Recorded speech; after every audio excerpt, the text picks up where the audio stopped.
Napagod ang laptop ko 'no, kaka-lecture kaka-lecture since yesterday. Napagod siguro siya, gusto niyang mag-restart. Okay, so let's go back to CBS and, can you imagine a life without computer? So ito yung pinapakita ko kanina, si Barney at si Pebble. So this is a very, very nice family, mga mag-besties. And are you familiar with Flintstones? Parang kapanahunan ko lang yata ito. Cartoons kasi ito siya na ginawang movie, but when we were young, ito ang aming cartoons, and the family is so funny. It shows yung mga kanilang mga daily mundane activities, and it's a very simple life, no? A life really without computers, and sometimes, simplicity is being simple is better, no? Parang yung sinasabi nilang less is more. When there's less distraction, you get to do more activities.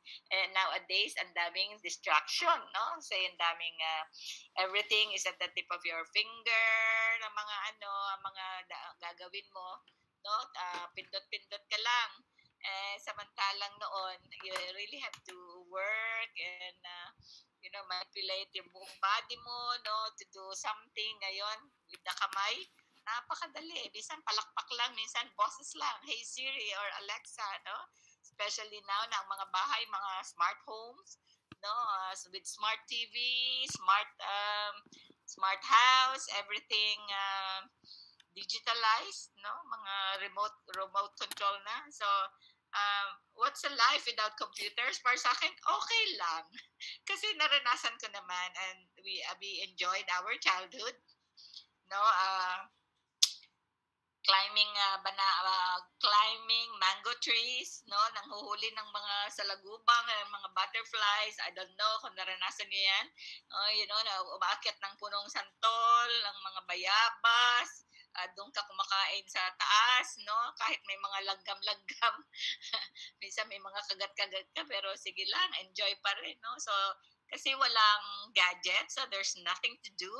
So you just play pico and all that. So if you tell me, is it okay with you kung wala kang gadget and you go back to that life? Ako okay lang, because I have experienced it, and uh, we have gotten by, kumbaga we survive. And I got a lot of super good memories of childhood, because of that, no? So masyadong simple ang aming pamumuhay, no? Especially in the provinces, no? Iba naman yung pag nasa syudad. So what about you guys? Can you imagine a life without computers, no? Ayan, yung ganon. And so, what is CVS? It's computer vision syndrome, aka digital eye strain, because they are being used interchangeably, but actually they mean the same. So it's an eye and vision problem related to near work. So experience during or related to prolonged digital screen use. Yeah, general term is it is a term used to describe a variety of vision related symptoms that may be aggravated by regular use of a computer for 2 or more hours a day. Tayo, it's more, it's not two, no? More in a day. Kulang sa atin ng 2 hours. 2 hours is just scrolling, but using, it's more than. So yun siya. And CVS is characterized by visual symptoms resulting from interaction with a computer display or an environment. Now, the symptoms are, take note, it's symptoms, no, with an S. So, pag sinabing isa lang, isang symptom lang ay hindi pa yan CBS. So, it has to be a collection of symptoms which occur because the visual demands of the task exceed the visual abilities. So, yun.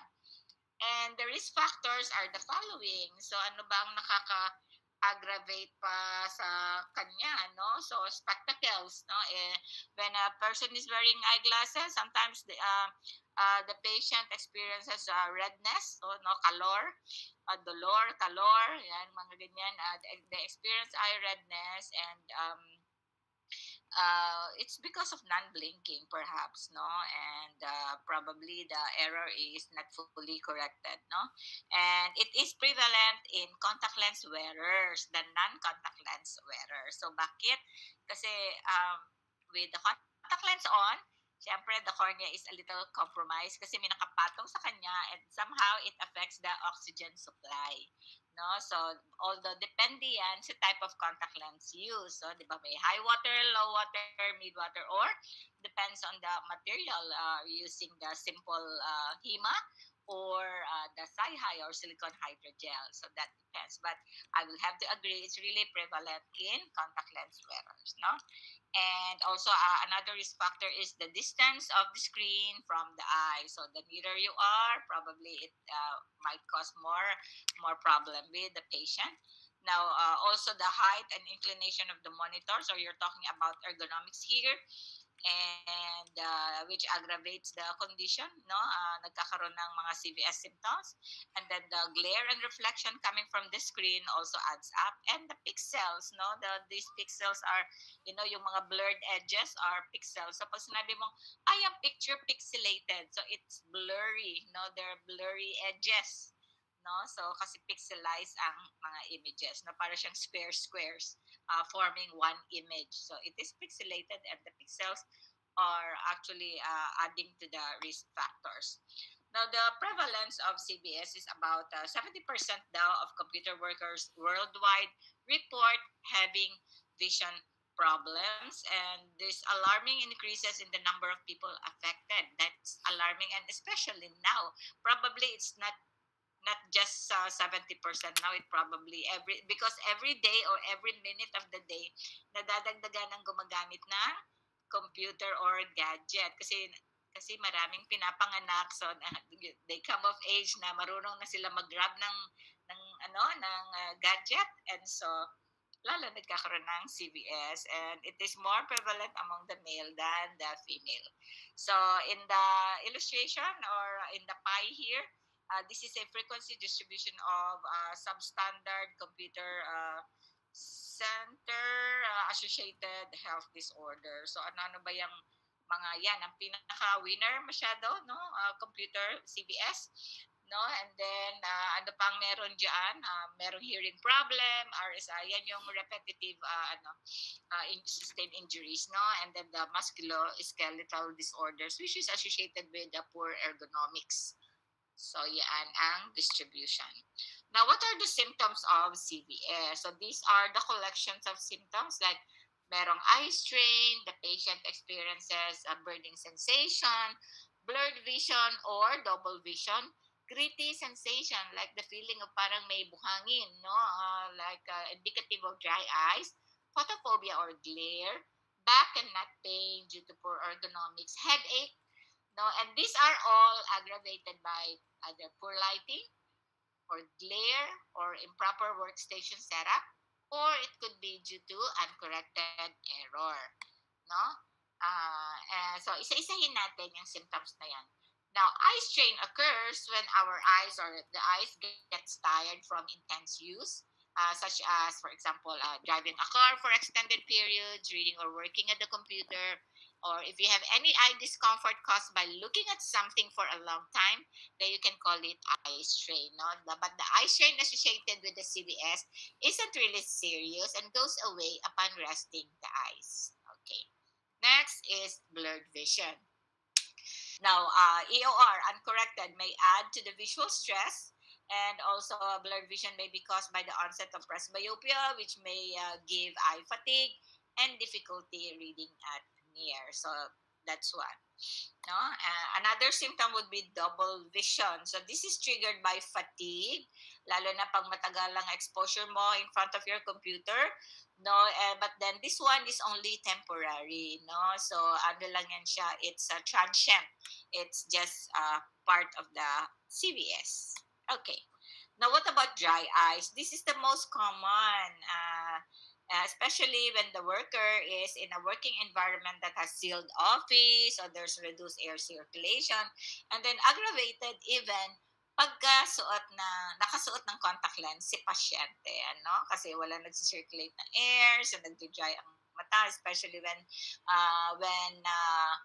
the contact lens has high water content, lalo na because the tendency of the contact lens, no, pag nagdi-dry ang mata, so wala nang makukuhan i-maintain niya, no? Pagka ang environment is sealed and walang air na nagsisirculate masyado, so the tendency for the mata is mag-dry. And so, pati ang contact lens nagda-dry. And so, ang contact lens na high water, pagka nagda-dry siya, so saan siya kukuha? No? Kailangan niya kasing i-equilibrate, kailangan niyang i-maintain. Halimbawa, 60% water ang contact lens. So, pagka nababawasan siya o nagda-dry ang contact lens, so saan siya kukuha ng fluid? Doon sa iyong tear film. So, the more na nagda-dry ang mata ng pasyente. Kaya we normally prescribe mga mid-water content that is much better or low water even. No? Kasi meron namang mga lubricant. So that is much, kasi nga kapag high water content, it thin pa. No? So ang feeling, no, parang ang feeling ng pasyente, yung dryness, yung edge ng contact lens parang dumidiin, no, sa mata, kaya nafe-feel niya parang matalim. There's something matalim, no, around the limbal area or beyond the limbus where the contact lens edge is. So yun ang feeling ng pasyente. And so it's there's discomfort and the patient will stop wearing contact lenses. Next. Another symptom of CVS is photophobia. So the tendency to blink less kasi masyadong nakatutok, especially pag may ginagawang report, nagre-research, nag-aaral, no? So the tendency to blink less during extended work with computers makes the cornea becomes more sensitive to light since the corneal nerves are more exposed during dryness. Kaya nagkakaroon ng glare na sensation. Okay. Now, watery. So this is para siyang paradox. Now, when the eyes is dry, no, the patient experiences watery eyes, and the plausible explanation is this is due to reflex tearing during dry eye. Kasi it's part of our defense mechanism, no? Pag hindi kasi pwede mag-dry ang cornea because kumbaga we will compromise it, no? The cornea cannot be compromised. Remember, meron siyang kailangan specific oxygen content, no? To prevent edema, and so there would be reflex tearing, no? Kumbaga the blood vessels will come to the rescue, no? Medyo mamumula ang mata because ang blood vessels will run towards the cornea to supply it with oxygen. No? Yung mga blood vessels dyan sa mata natin, sinapapansin, ay, namumula, tapos nagluluha. It's because of that reflex tearing and rescuing the cornea. Okay, so another is neck and back pain. Ito, siguro even at this minute, baka nakaka-experience na kayo ng back pain or neck pain, especially if your class is since this morning.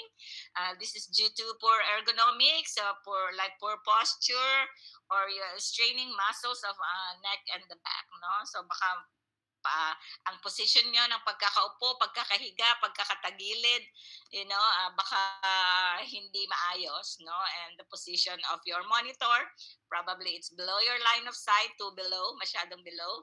So it will cause, muscle strain, no? And another is headache. This is the most common form of pain, and this could be migraine attacks, no? It could be migraine attacks, no? Itong mga headache na ito. And question, can computer screens trigger migraine? Nakaka-trigger ba siya, no? So, di ba maraming triggers ang migraine? Let's see, kasama ba ang computer screen na as a migraine trigger? So, what cause migraines? Tingnan natin, no? So, number 1, allergies and allergic reaction, physical, emotional stress, changes in sleep patterns or irregular sleeping, smoking or exposure to smoke, hormonal changes, especially in the women, now changes in routine, tension, headaches. Oh, number 8, nandun siya. The computer monitors. The 9 is lack of food. So parang hypoglycemic. And the number 10, teeth grinding. So these all cause migraines. And number 8, so the answer is yes, especially if light is a trigger and glare becomes a prominent symptom. So it says that nearly half, about 46% of school-age children experience migraines due to computer use. At minsan, no, hindi lang migraine, kusot sila ng kusot sa kanilang mata nila, no? Kinukusot-kusot nila, no? So, and minsan nakakaano pa yon, yung kusot-kusot na mata na yan, believed to be one cause of astigmatism, no, in some research. Okay. Now, there are reasons why computers can worsen the headaches. No, paano ba siya nakaka-worsen? No, it could be due to screen brightness. It could be due to duration of exposure, flicker frequency, viewing distance, and blue light exposure. So, isa-isahin natin yan sila, starting off with the screen brightness. So, bright light may not always directly correlate with headaches in the general population. Hindi naman talaga, some lang, no? And light intensity as well as light and dark contrast can both frequent migraine triggers. Okay. Now, what about duration of exposure? Now, intensive viewing for as little as 30 minutes or even less sometimes may bring CVS symptoms, including headaches. And continuous computer usage, like from 2 hours a day, can also lead to regular head pain. Sometimes I experience this one. And lalo na kung extended daily exposure, about 4 to 9 hours, can compound the problem, can add up, no? And it could worsen your headaches. Now, what about flicker frequency? Now, in the digital screen, sometimes not to flicker. Now, and it could be a culprit in exacerbating the headache. No, and the viewing distances, there are conflicting evidences about whether the distance from which you view your computer affects headaches. No, iba-iba kasi ang mga view nila, but it is frequently recommended as an option for reducing their onset. So, ginagawa is for management is ayusin ang viewing distance, no, at least nasa intermediate, not too near and not too far naman, so as not to parang strain naman. Okay.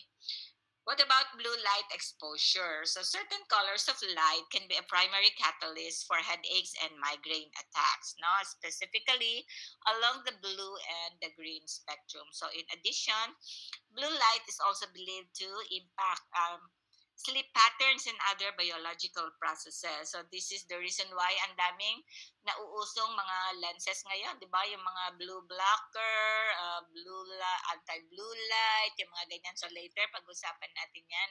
What about sleep pattern? Kasi nadi-disturb yan due to yung blue light sa ating mga gadget and screens can affect our circadian rhythm. No, napansin niyo ba na actually doctors nowadays are recommending na kung pwede pag matutulog ka totally sarado ang ilaw, no, in total darkness, no, and even yung mga gadgets mo, yung mga screen mo, kung pwede turn off the notification, and then you put the phone down, yung parang face down para hindi mo nakikita yung ilaw. It's because ang computers, ang gadget kasi once it lights, no, it gives off blue light nga and influencing something in the brain. There's that area in the brain wherein pag na-stimulate yan siya, disturbs our sleep pattern. Kasi akala niya, no, dahil maliwanag yung screen, akala ng brain is araw na, no? Kasi 'di ba, our circadian rhythm is pag yung dapit hapon, well, sunset na, no, dusk, no, yung dusk na, so palalim na ang gabi, so parang inaantok-antok na tayo kasi madilim na. Tapos pag morning naman, narinig na natin yung tilaok ng manok at medyo nagbubukang liwayway na nga doon na, no, so ang mata natin automatic we wake up. That's our circadian rhythm, no, light and dark. And so, our gadgets influences that, no? So, kaya nga, even sa mga bata, di ba, may oras, dapat ang pagbibigay ng gadget. So, pagka gabi na, like 6 o'clock or 7 o'clock, no one uses the gadget anymore, no? Kasi, because of that, influence sa brain, no? That stimulates, parang, yung that part of the brain na parang gising ka at ayaw mong matulog. Yun. So, that's it. Now, what about the musculoskeletal disorders that comes with the CVS? So, meron yan sila the CTD or the cumulative trauma disorders and repetitive strain injuries or the RSI. So, ano-ano ba itong mga ito? Now, For example, number one, wrist problems like the CTS, okay? And it comes with ano yung sometimes your positioning, no? Dapat kasi meron yung certain positioning na ang wrist mo ay hindi masyadong nabebend, no? And that's why as management for this, so merong mga nabibili ng mga wristband, no, or like a brace, no, para nun hindi mo siya natutupi ang wrist mo, and thereby protecting it from having this carpal tunnel syndrome. Masakit kaya ito, no? And so yung iba may mga bakal pa nga yan na ini-insert dyan sa loob niyan, no? Sa loob niyang bandage na yan, para nun hindi mo talaga siya matupi, no? Kasi masyadong masakit. Okay. Another musculoskeletal disorder that comes with it is bursitis. Now, this is inflammation of a bursa. So, what is a bursa? It's a bursa, not a bulsa. No, but then it looks like a bulsa because they are small fluid-like sacs na parang bulsa, no, cushioning the bones, the tendons, and the muscles near the joints, like your hips, our wrist, our shoulder, our elbows, no, may mga joints. And this is caused by repetitive motion, no? Bigla ka naalala yung assignment nyo, remember? No, bakit ang mga workers sa poultry, no, merong CTS, no? And so looking at your assignment, no, 'di ba pinahanap ko kayo ng parang video on it. So and then I actually Googled it and browsed, no, some of the videos, and most of them yung mga workers sa factory ng no, sa poultry, I mean, no, they have repetitive movements, no, from the time na they kill the chicken, no, pag-process ng paghati-hati, no, pagputol-putol. So it's very strenuous and repetitive, paulit-ulit, no. They use to shake kasi syempre buhay yung chicken, and then yun, pagputol-putol, pag-chop-chop sa kanya and all that, and karamihan. So it is actually a cause for dispute between the workers and the company, no, and sa mga boss nila, no, sa mga may-ari ng mga poultry houses na yan, mga processing plants. So nagiging subject ng rally and picket, and then it's also a subject for mga mga medical disputes, no, and yung ibang nabasa ko, nakakaawa kasi the workers na minsan has to stop working na kasi because naging grabe na yung kanilang CTS, no, and unable, kumbaga, nadi-disable yan sila, and they cannot get parang the right Medicare. And some of the workers are Mexicans because in the US, the Mexicans are second-class citizens, no? Parang Pinoy din, no? I mean, uh, they are being hired sa mga ganyang factory kasi mababa ang sweldo, and they come in cheap, no, marami sila, and kumbaga kasi all of them wanted to cross the border, no, dahil ang lapit ng border ng Mexico sa US, no, kumbaga isang bakod lang, no, isang kembot lang, nasa US na sila. So everybody wants the American dream kasi ang pera nila pesos din, parang katulad sa atin. So syempre from pesos to dollars mas malaki.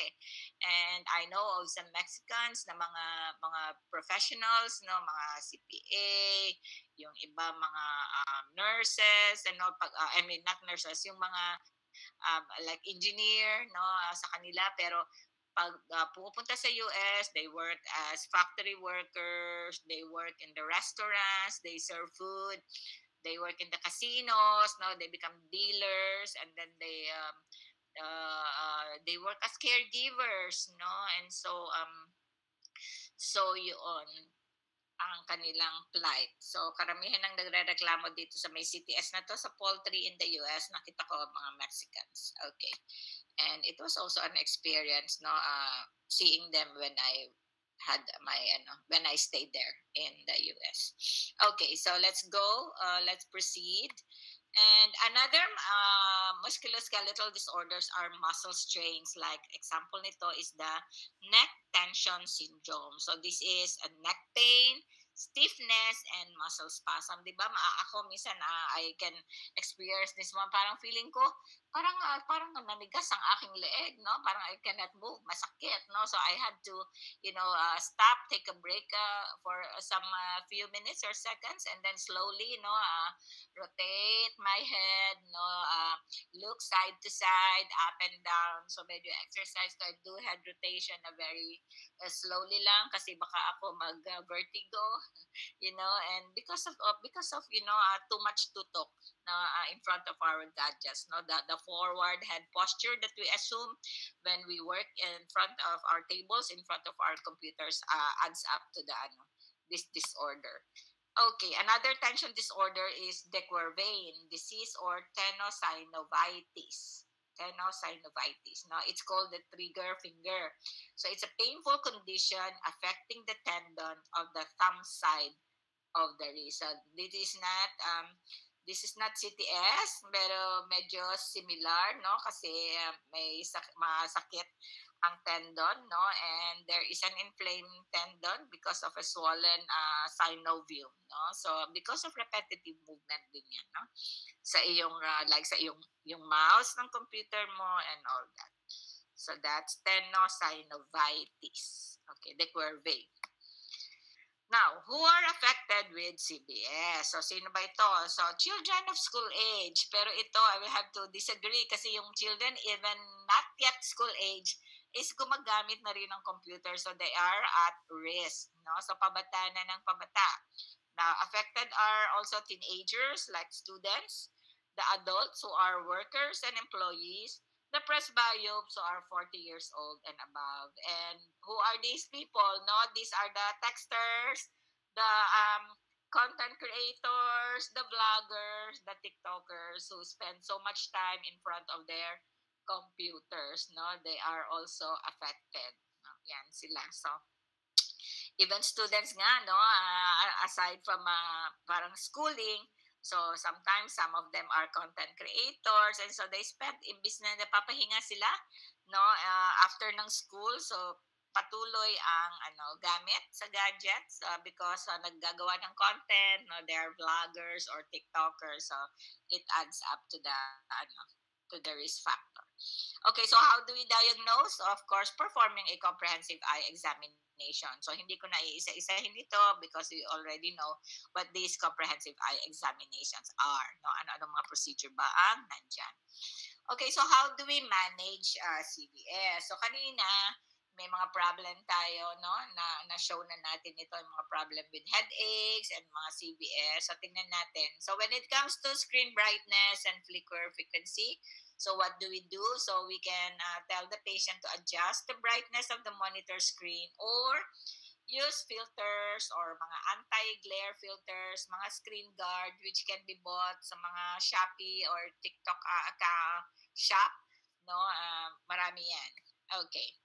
Now, what about duration of exposure? No, gaano ka ba katagal gumamit? So you can just, minsan kasi you cannot prevent, like tayo, estudyante, sa school tayo so we're part of the academe. So what we do, hindi natin maiwasan, no? It's an important part of student life or the academic life ang merong computer. Now, so we just take regular breaks and practice the visual hygiene. So ano yung visual hygiene natin? No, you practice the 20-20-20 rule. So alam niyo ba 'yon? No, that's visual hygiene. And then we can advise the patient to use post-its as reminders, no, na nasa screen na take regular break or lagyan natin the blink. Ako, I put the word blink. No, I give stickers to my patients. So nakasulat doon blink kasi sometimes nga they blink less. So no, nakakabawas ng symptom, no, to blink, no? Kailangan mag-blink para nun hindi mag-dry eye. And also, another effective sa akin is hydration. No? So, I advise my patient na while working, so dapat may baso sa tabi o merong isang bottled water sa tabi and then regularly drink, no, for hydration. Hindi lang to prevent dry eye, but actually, para maiwasan din magkaroon ng UTI kasi that's one of the isa din sa mga parang sickness associated with this digitalization, yung mga tao daw nagkaka-UTI kasi hindi umiinom masyado ng maraming tubig, no? Less tubig. And so, you have to drink water. And then, pag umiinom ka kasi na regular ng tubig, and so until such time that you will have the urge to pee. So, hindi ka naman pwede magpigil ng ihi kasi masakit. And so, ang gagawin mo kahit gaano ka kabisi because you need to pee, so you have to stand up, take a walk, going to the restroom. And so, when you stand up, at least galaw-galaw na yon, no? Nagagalaw mo na kamay mo, ulo mo, paa mo, and then you walk, walk, walk, going to the restroom, no? While shaking your hand, moving your head, yan, and then you do your thing in the restroom, and then after that you go back, no, to your seat. So kahit paano, kumbaga that serves as a break, no? So you break this cycle of prolonged duration of exposure sa gadget, no, helping the patient prevent CVS. So you can do that then, no, always may tubig sa tabi nyo and drink regularly, no. And okay, another is what about viewing distance? Ito, di ba, conflicting, but then it's nice to improve ergonomics, no, and modify the work area. You adjust the position of your digital display about 18 to 25 inches. So this is intermediate distance, no, and then you adjust the height of your tables or chair para hindi ka nag-i-slouch, no, or hindi ka parang nakataas ang ulo mo, ano ba tawag na, nakataas ang ulo mo o hindi ka nakatungo, no, and so there's a balance, no, of everything, no, yung iyong posture, and this is how it is, with regards to your elbows, it should be above the desk, at least 90 to 110 degrees. So, para nun, diretso yun siya sa wrist, no? And in line with the forearms, your shoulder should be relaxed as opposed to like hunch, hindi ka parang nakakuba, no? So, wala kang na head tilt na forward, walang ganon. Your hips, knees, and ankles at 90 degrees while seated. Your feet is flat on the ground, or you can use a footrest, no? Para and then for prolonged standing, you consider a mat para nun malambot naman ang kinatatayuan mo. So, yung iba, naglalagay ng, alam mo yung roller, so that habang nagko-computer sila, merong nagro-roll sa ilalim ng kanilang paa, no, parang it's like sa mga physical therapy, sometimes they use a roller, parang it aids circulation, so you can do that. And then ang head must be upright with ears aligned with the shoulders. The eyes looking at the top third of the screen, and consider the use of a laptop raiser, no, ipatong, pangpatungan pag masyadong mababa, no, and the sit length should be long enough to provide support beneath the thighs, and mas maganda yung i-stretch mo rin ang paa mo, no, para merong konting space sa ilalim, and then the backrest is angled at 90 to 110 degrees with adequate lumbar support in line with the lower back. Now, the keyboard and the mouse should be aligned with your nose. No, the mouse is gripped loosely to prevent yung mga musculoskeletal disorders, yung ano ba yan? Synovitis. Okay, and then laptop is used with the riser, no, kung mababa masyado, and external keyboard and external mouse. So that is how the correct ergonomics is.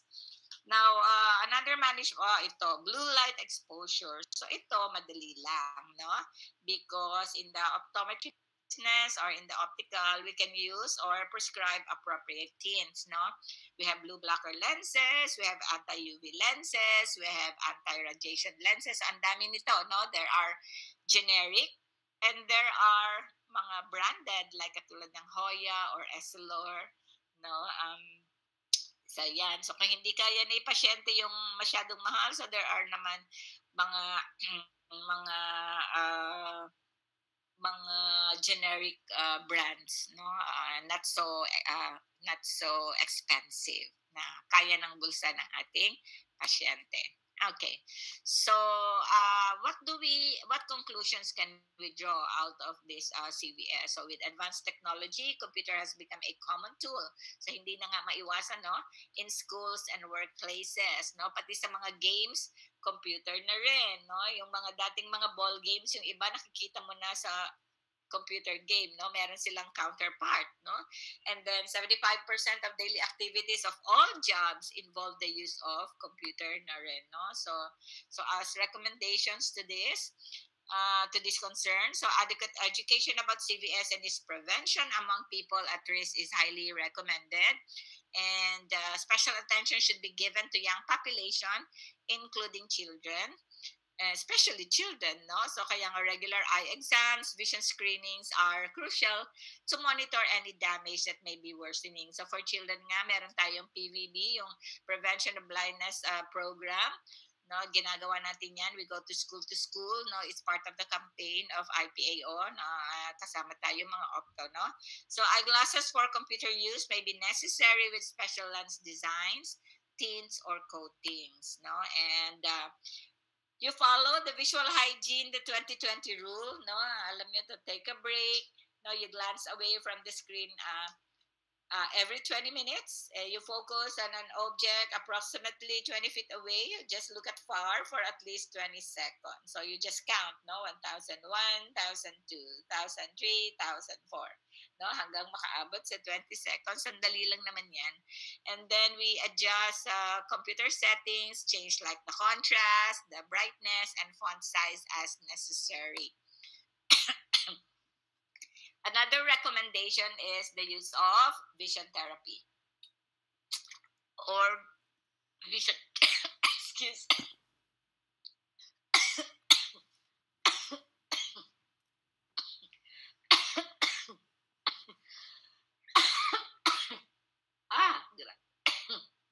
nasabid ako. May nakaalala sa akin. Baka si Doc Concon o si Doc Roja. Aray ko. Ano ba yan? Or baka si Doc Charlie, kinabanggit ko lang ang vision therapy. Ano ba yan? What is vision therapy? It's vision training. It's slowly gaining ground. No, it's a structured program of activities intended to improve the patient's visual ability. So ito ngayon ang nauuso. So it's part of our practice. It's a specialization. Kasama na yan sa ating parang kumbaga daily check-up regimen to recommend vision therapy to our patients. No, some eye exercises helps reinforce the eye-brain function. Integrate these exercises to everyday life. So for our patient, and that may include both home and office-based procedures. So meron kasi mga exercises and some gadgets na pwedeng gawin sa bahay, and then pwede rin gawin sa loob ng clinic, yung mga mahal na instrument. Itong mga mura, like the Brock string, so pwede naman yan mga home-based treatment. But yung others, like yung mga Sanet, tapos yung may mga the Wayne Sacadic fixator, yung mga ganyan, dapat sa clinic natin ginagawa. Now, another part of recommendations is eye care providers should endeavor to probe patients about history of computer use and spend time to discuss with patients about CVS. And so, for the government, no, so, syempre, kasama yan, no, hindi lang tayo, no, through parang we should communicate, no, and kumbaga cascade para this partnership with the government through DOLE, public health, and even our professional organization IPAO. So it's kumbaga the whole gamut of organizations, no, working with each other to regularly assess risk at workstations, no, develop ergonomic guidelines, and we are part of the team, no, as vision consultant, so that national policy should be developed and applied. And so the question, ito nga as we end, would you like to have a life again without computers, no, and enjoy the ride with this? So yun ang ating lecture for today, and that is CVS. Yan siya. So this is an interesting topic. No, nakakatuwa yan siya, and we encounter it actually at this very minute. Baka some of you, no, are having headaches, tension headache, o masakit ang neck, or baka nagkaka-migraine na and all that, no? So, parang part na to ng buhay natin, wala tayong magagawa, no? So, we just have to adjust and just live with it, no? Tayo, tayo mismo ang doctor, pero sometimes tayo rin nagsisuffer, no? We also experience the same, and it's good to experience this so that you become better doctors once you experience something, no? Kumbaga, you will become parang you can recommend with conviction kasi naranasan mo, and yung ipapayo mo sa pasyente ay kung ano rin yung naka-relieve sa iyo, because there are a lot, no? So you can speak, no? You can manage, you can recommend with conviction kasi alam mo it works, yun siya. So next week our topic would be are you familiar with the ANSI Z 87.1? Diba? Parang ano parang radio station, no? ANSI Z 87.1. So that will be our si ANSI Z 87.1. Okay, meron ba niyan sa eyeglass nyo? So tingnan nyo, if some of you are wearing glasses, no, meron bang ANSI Z 87.1 na tatak ang inyong mga like glasses or lenses, so meron bang ganyan tatak? So we'll see, tingnan natin, no?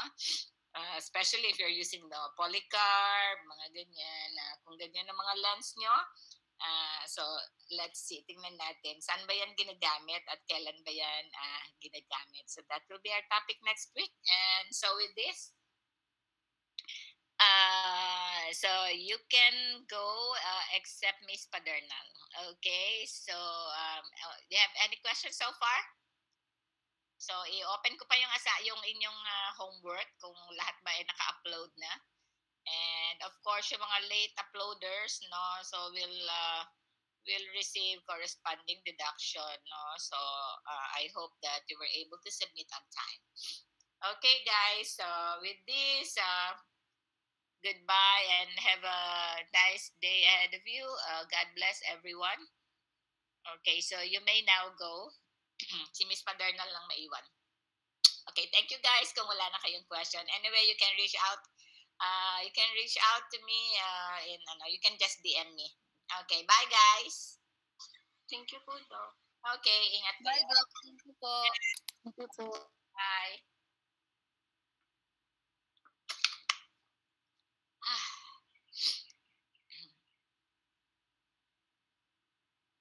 Okay, Miss Amado Espinosa, you can go.